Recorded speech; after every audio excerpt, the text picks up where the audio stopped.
The call came on a Tuesday afternoon while I was reviewing quarterly reports in my corner office overlooking downtown Chicago. Dad's name appeared on my screen, and for a brief moment, I considered letting it go to voicemail. Our relationship had been strained for years, reduced to obligatory holiday texts and the occasional awkward lunch. But I answered anyway. "Emma, we need to talk about the wedding," he said, skipping any greeting. I set down my pen. "What about it? Carol and I have been discussing the guest list." He paused, and I could hear the hesitation in his voice. The kind of hesitation that comes before delivering news you know will hurt. Her business associates are flying in from all over the country. Very important people in the marketing world. CEOs, creative directors, the kind of crowd that, well, you know, Carol's company is at a critical growth stage. First impressions matter in her industry. She needs this wedding to reflect a certain image. I leaned back in my leather chair, staring out at the skyline. "Just say it. We think it would be best if you didn't attend. Carol wants to keep things classy, sophisticated. Her friends are all very successful, and you're still," he trailed off. "Still what? You know what I mean, Emma. You're 32 and you rent an apartment. You drive a 10-year-old Honda. You work some vague government job that you can never really explain. Carol's friends, her colleagues, they're going to wonder why my daughter isn't more accomplished." The words hung in the air like poison. I'd heard variations of this my entire adult life. After Mom died when I was 19, Dad had remarried within 2 years to a woman named Patricia, who made it abundantly clear that I was a disappointment. That marriage lasted 5 years before ending in a bitter divorce. Now, at 61, he'd found Carol, 15 years his junior, ambitious, image-obsessed, and apparently embarrassed by my existence. "You're uninviting me from your wedding because your fiancé thinks I'll make her look bad," I said flatly. "Don't be dramatic. We're just trying to maintain a certain standard. You understand how important this is for Carol's career. Her business is everything to her. This wedding is essentially a networking event. Having you there with your situation, it would raise questions." "What situation? Emma, please. You're an adult. You have to understand that sometimes we make sacrifices for the people we love. Carol needs this wedding to be perfect. Her company, Prestige Marketing Group, is on the verge of major expansion. She's worked incredibly hard to build her reputation. I'm asking you to support that." I thought about the weekly calls I'd fielded from Dad over the past 3 years. The ones where he'd casually mentioned Carol's business struggles. The ones where he'd suggested, almost offhandedly, that I might know someone who could invest. The way his voice had brightened when I told him I'd found someone willing to provide capital. "So, you want me to stay away from your wedding?" I said quietly. "The wedding that's 3 weeks away. The wedding I already bought a dress for. I'll reimburse you for the dress. This is just how it has to be. Carol's friends are flying in from New York, Los Angeles, Miami. These are people who matter in her world. You have to understand." "I understand perfectly, Dad." "Good. I knew you'd be reasonable about this. You've always been the understanding one. Not like your brother would have been." My brother. The golden child who died in a car accident at 24, leaving Dad to pour all his disappointed expectations onto me. The son who could do no wrong, even in death. "Is there anything else?" I asked. "No, that's it. We'll catch up after the honeymoon. Maybe we can do lunch or something." "Dad, congratulations on the wedding." I hung up without waiting for his response. For a long moment, I sat in silence, staring at my phone. Then I opened my laptop and pulled up my encrypted email. My fingers moved across the keyboard with practiced efficiency. To Marcus.chin@silveroakcapital.com. Subject: Immediate action required, Prestige Marketing Group. Marcus, effective immediately, withdraw all capital from Prestige Marketing Group. Dissolve the partnership, trigger the exit clauses, and ensure all funds are returned to our holding company within 48 hours. I want every dollar out. No grace period. No negotiations. Emma. I hit send and closed my laptop. My phone rang 30 seconds later. Marcus Chin, my investment manager and one of the few people who knew the full scope of my financial portfolio. "Emma, I just got your email. Are you sure about this?" That's 2.7 million in active capital. Prestige marketing was showing strong growth metrics. I'm sure this will effectively collapse their expansion plans. They're leveraged pretty heavily against our backing. Without it, they'll have to. I know what it will do, Marcus.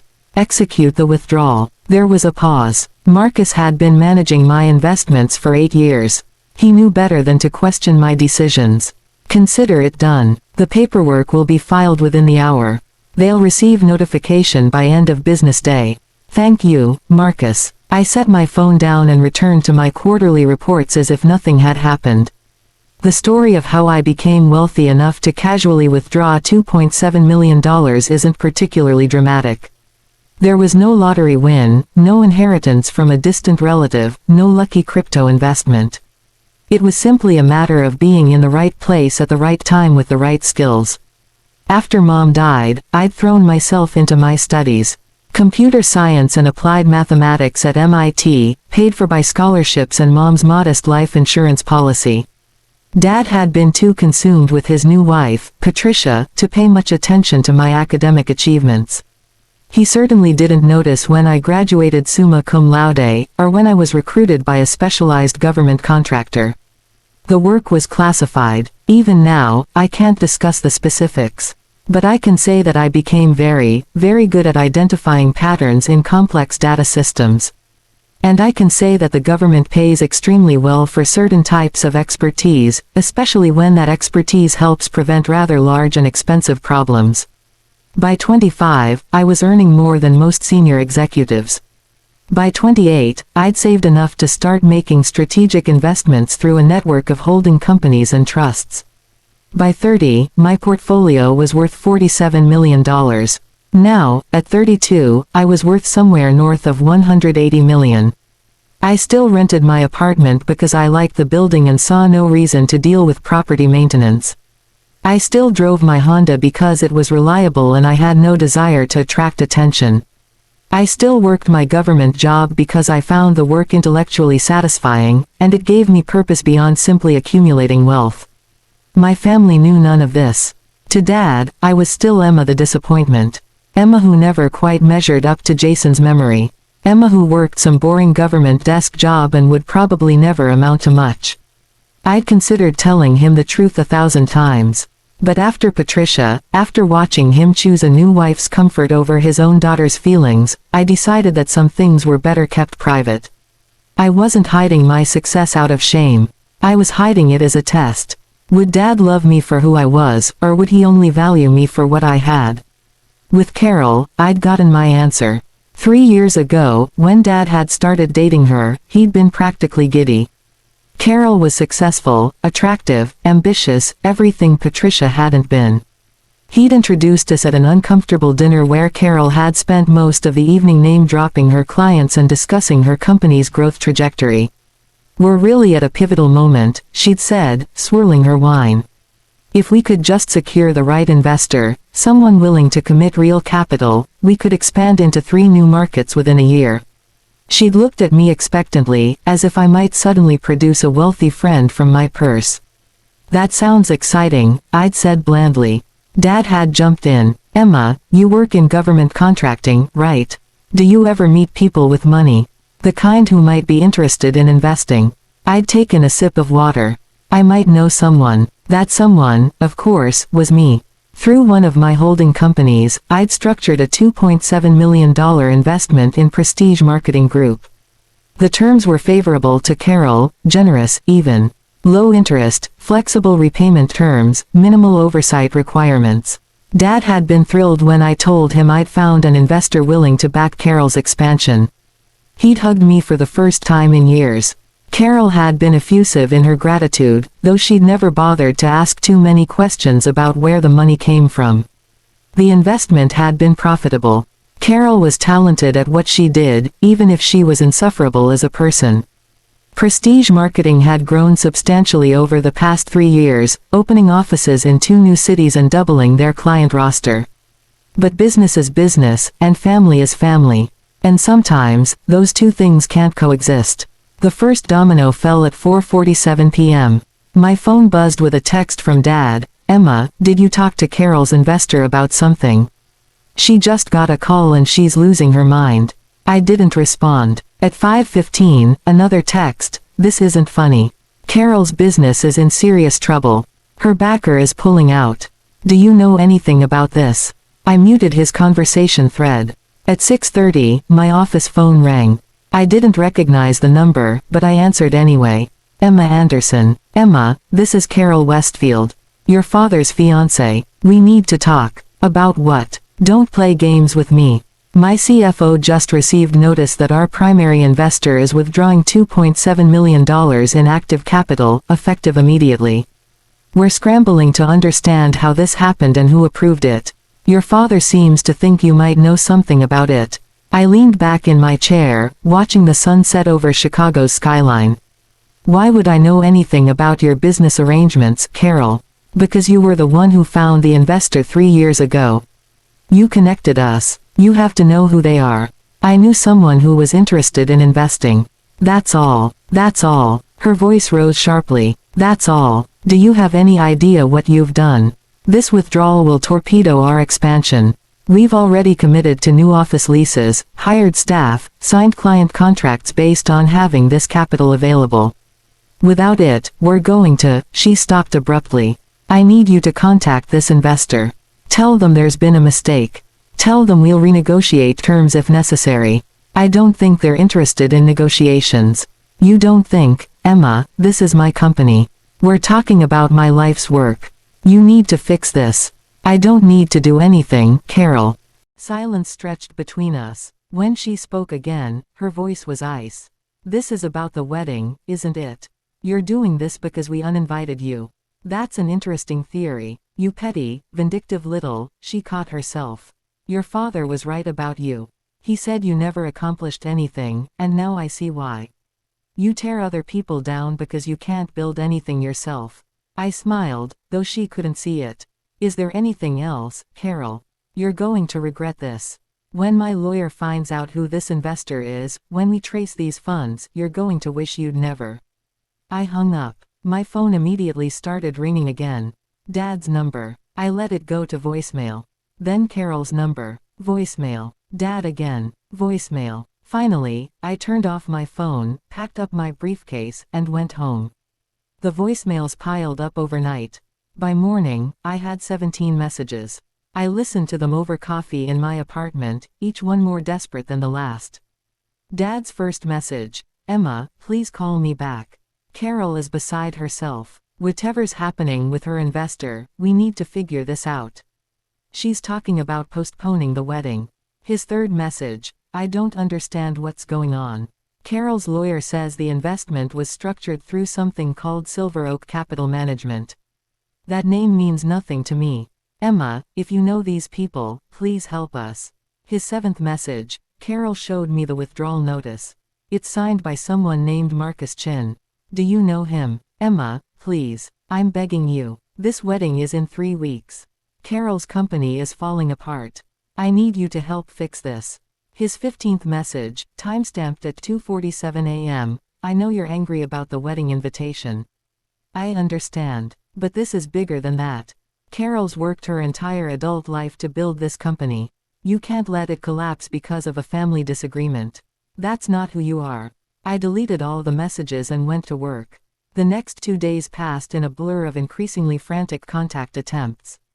Dad showed up at my apartment building, but the doorman turned him away when I instructed him I wasn't receiving visitors. Carol tried to reach me through my work email, which I blocked. Dad's sister, my Aunt Michelle, called to lecture me about family loyalty. I don't know what's going on between you and your father, she said. But Carol is collateral damage here. Her business doesn't deserve to be destroyed because of a family spat. I agree, I said. Businesses shouldn't be destroyed because of family issues. People shouldn't be uninvited from weddings because they're considered an embarrassment, either. Wait, they uninvited you from the wedding. Ask Dad about it. I hung up. By day 4, the story had apparently spread through the family. My phone lit up with calls from relatives I hadn't spoken to in years, all wanting to know what had happened and why I was sabotaging Carol's business. The irony wasn't lost on me. For years, none of them had cared about my life, my accomplishments, or my feelings. Now, suddenly, I was important enough to warrant family-wide intervention. On day 5, everything changed. I was in a meeting with my government team when my personal cell phone buzzed with a text from Marcus. Your father and Carol just showed up at the Silver Oak offices. Security has them in the lobby. They're demanding to meet with the principal investor in Prestige Marketing Group. What do you want me to do? I excused myself from the meeting and called him. How did they find the office? I asked. The withdrawal notice had our corporate address. They hired a private investigator who tracked the LLC structure. They're threatening legal action if we don't meet with them. I checked my watch. 2:30 p.m. I'll be there in 20 minutes. Don't engage until I arrive. You're coming here. Time to end this, Marcus. I grabbed my briefcase and left the building. Silver Oak Capital Management occupied the 42nd floor of a glass tower in Chicago's financial district. The offices were understated but elegant, dark wood, leather furniture, floor-to-ceiling windows with views of Lake Michigan. It was the kind of place that whispered money rather than shouting it. When I stepped off the elevator, I could hear Carol's voice echoing through the marble lobby. This is absurd. You can't just refuse to meet with us. We have a contractual relationship with your firm. We have rights. The security guard stood impassively by the reception desk. Ma'am, as I've explained, no one from our investment team is available without an appointment. Then get us an appointment today. Right now. Dad stood beside her, looking older and more tired than I'd ever seen him. He wore a suit that was slightly rumpled, and his tie was askew. He noticed me before Carol did.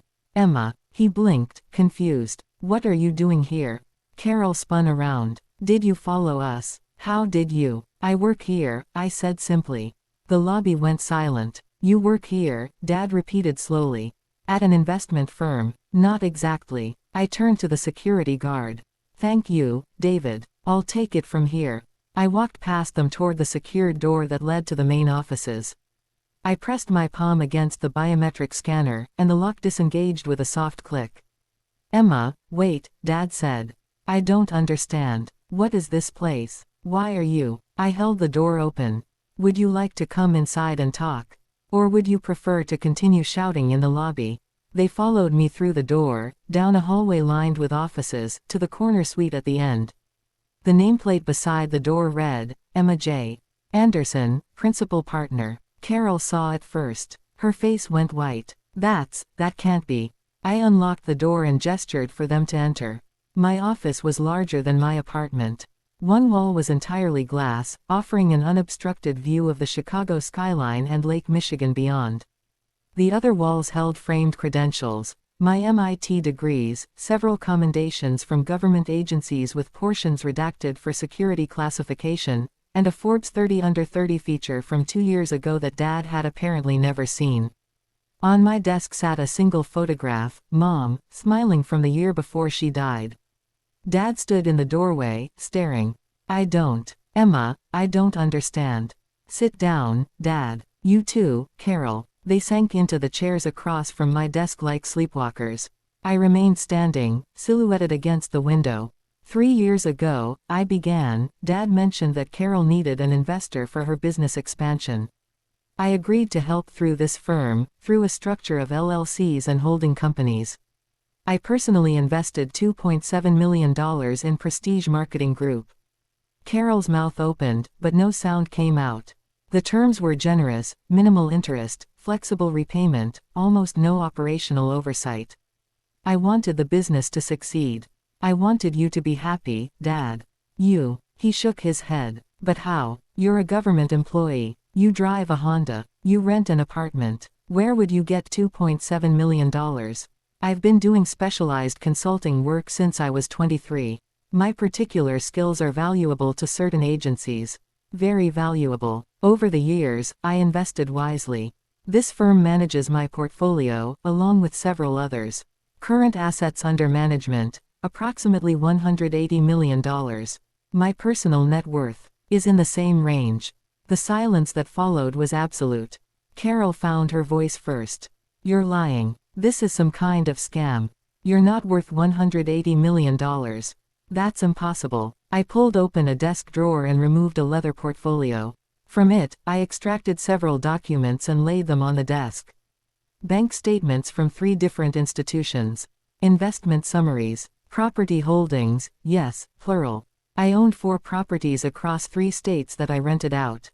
Stock portfolios. Government contract summaries, redacted for classification but showing payment amounts. Dad reached for the papers with a shaking hand. His eyes moved across the numbers, disbelieving. "This is real," he whispered. "This is actually real. It's real, Dad. But why didn't you ever tell me?" "Because I wanted to know if you'd love me for who I was, not what I had." I met his eyes. "And I got my answer on Tuesday, when you called to uninvite me from your wedding." The words landed like a physical blow. "Duh.